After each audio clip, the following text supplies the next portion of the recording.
Assalamualaikum warahmatullahi wabarakatuh. Izin memperkenalkan diri.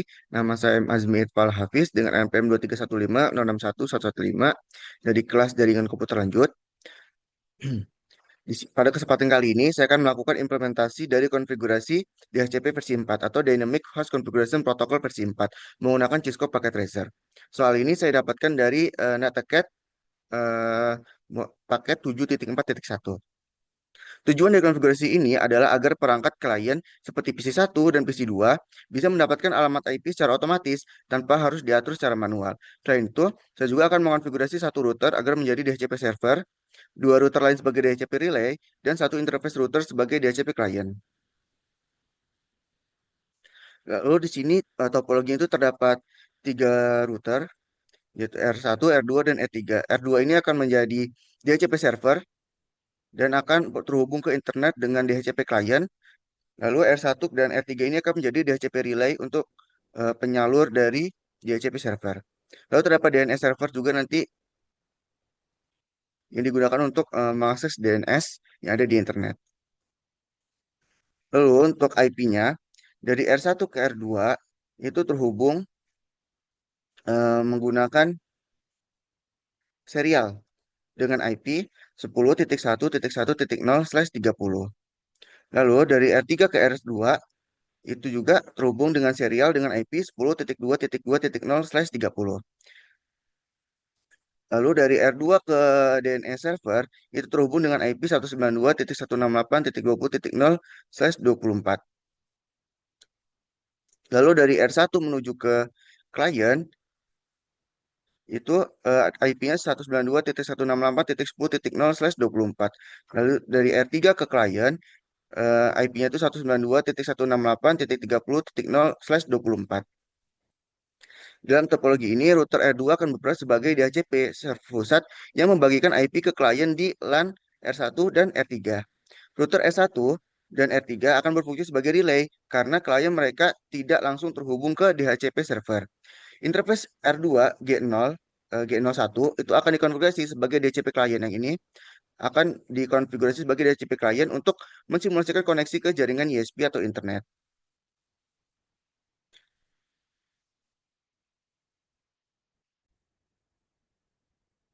Langsung masuk ke tahap pertama, yaitu mengecualikan beberapa alamat IP atau excluded address yang ada menggunakan router 2.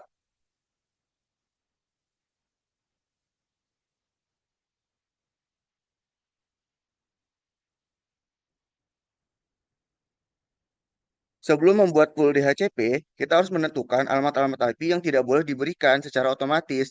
Biasanya, alamat-alamat ini adalah IP milik perangkat penting seperti router, server, ataupun printer. Di sini saya akan mengecualikan 10 alamat pertama di jaringan R1 dan R3 agar tidak digunakan di DHCP.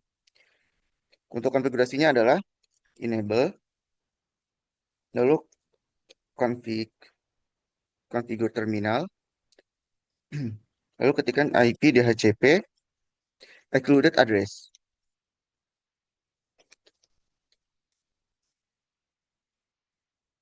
dan ketikkan IP-nya.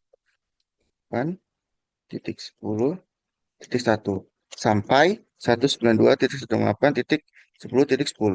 Ini maksudnya adalah range dari 10.1 sampai 10.10. Lalu kita ulangi lagi untuk yang titik 30.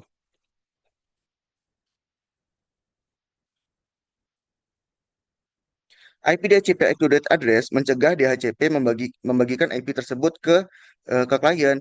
Ini penting agar tidak terjadi IP konflik, misalnya antara gateway router dan perangkat klien. Lalu langkah 2 itu membuat pool DHCP untuk LAN R1. Buatnya masih tetap di router 2 ini karena sebagai DHCP server. Saya akan membuat pool DHCP bernama R1 LAN untuk jaringan 192.168.10.0/24. Pool ini akan mendefinisikan rentang IP yang akan diberikan, gateway, default, dan juga DNS server. Masih di konfigur terminal, ketikkan IP DHCP pool, namanya saya memberikan nama R1 LAN. Lalu ketikkan networknya, network addressnya 192.168.10.0 dengan eh, MAC address-nya itu 255 titik 255 titik 255 titik 0.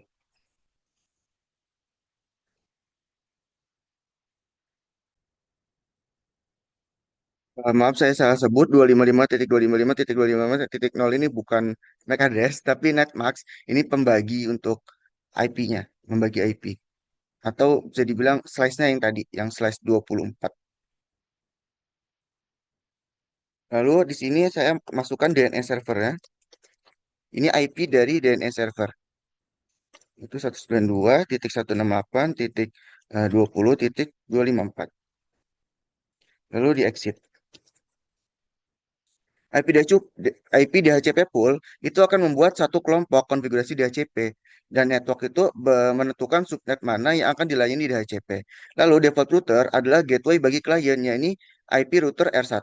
DNS server memberitahu klien alamat DNS untuk menerjemahkan nama domain. Sepertinya saya ada yang ketinggalan. Yang IP defaultnya itu belum saya masukin. Kita kembali lagi ke DHCP pool, masukkan default router 92.168.10.1. Nah, jika sudah maka di exit. Lalu sekarang buat yang untuk ke router 3-nya, R3-nya. Caranya sama, yaitu kasih nama dulu IP DHCP pool R3. Lalu networknya saya pakai yang titik 30. Ya, titik 30.0. Dengan netmasknya juga.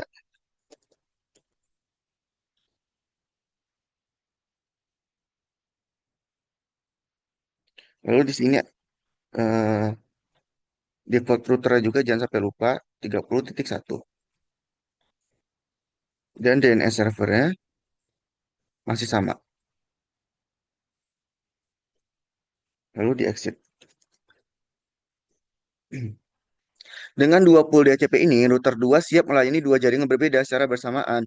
Mekanisme ini disebut sentralis DHCP server, karena satu server melayani beberapa subnet yang berbeda melalui relay. Lalu sekarang adalah mengkonfigurasi R1 dan R3.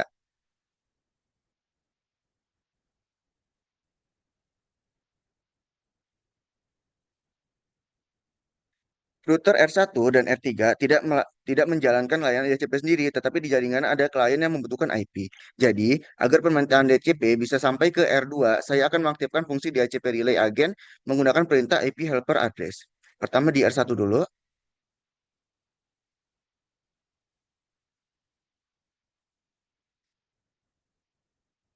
enable,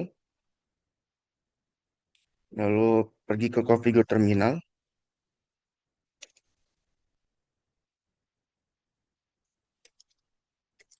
ketikkan interface yang nyambung ke eh, R2, yaitu interface G, oh, 0. Ketikkan IP helper address, IP yang disambungkan ke sana, titik 1.2, lalu di exit. Interface G00 di R1 terhubung jaringan LAN ke R1 yang 192.168.10.0/24. G0 ini akan terhubung ke switch.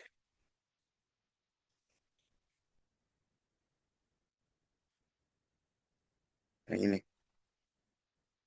Jadi G0 ini akan terhubung ke klien. Sedangkan yang 10.1.1.2 itu adalah IP yang menuju ke R2.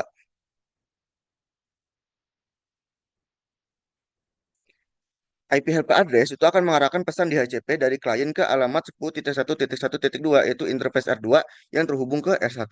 Fungsi ini meneruskan broadcast di HCP ke arah unicast supaya bisa melewati router. Lalu sekarang di HCP relay yang R3. Caranya sama seperti yang R1 tadi.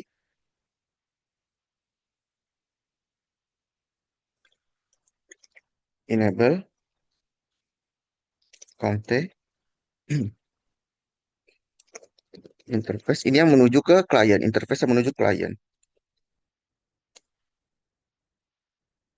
Ketikkan lagi IP helper address 10.2.2.2. Exit. Di router 3, saya melakukan hal yang sama, tetapi mengarahkan ke alamat 10.2.2.2, yaitu interface milik R2 yang terhubung langsung ke R3. Langkah ketiga itu mengatur PC1 dan PC2 agar mendapatkan IP DHCP. Sekarang kita atur PC-nya, yaitu di klik PC, lalu desktop, IP configuration, dan DHCP. Kita tunggu, dan di sini sudah mendapatkan IP DHCP dari DHCP server, yaitu 192.168.10.11, subnetnya /24, lalu default gateway-nya itu 10.1, dan juga DNS servernya 20.254 yang sudah kita atur di DHCP server. Lalu yang PC2, caranya sama di desktop, IP configuration, DHCP. Sekarang yang PC2 ini karena mengarah ke R3, makanya mendapatkan IP-nya 30.11. Subnet masih sama itu 124, lalu default gateway-nya itu 30.1. Dan DNS servernya 20.254 sesuai yang sudah kita atur di DHCP server. Setelah relay diaktifkan, klien di R1 dan LAN R2, R3 akan mengirimkan permintaan DHCP. Permintaan ini diteruskan oleh R1 dan R3 ke R2. Kemudian R2 memberikan IP yang sesuai dengan subnet asalnya. Jika konfigurasinya benar, P1 dan PC2 akan langsung mendapatkan IP otomatis sesuai jaringan mereka masing-masing, sesuai yang sudah kita cek bareng-bareng. Lalu kita akan mengkonfigurasi R2 sebagai DCP klien supaya bisa mendapatkan internet. Di sini masih di konfigur terminal, kita masuk ke interface yang terhubung ke ISP atau internet.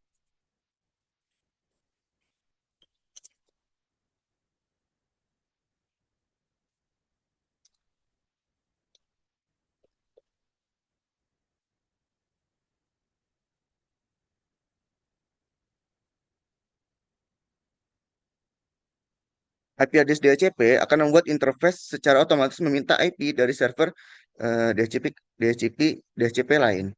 Biasanya digunakan pada koneksi WAN atau internet. Di sini nunggu hijau dulu, masih tahap sinkronisasi.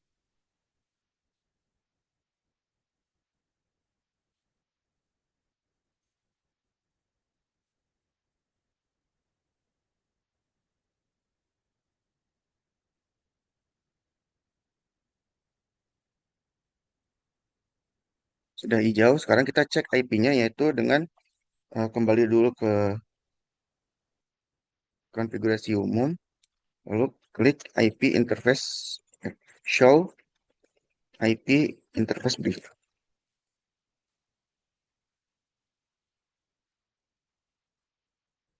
Sini sebelum dapat.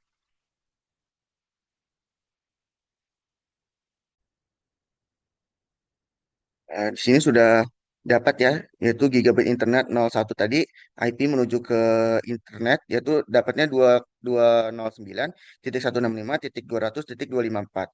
Statusnya yes, metodenya itu DHCP.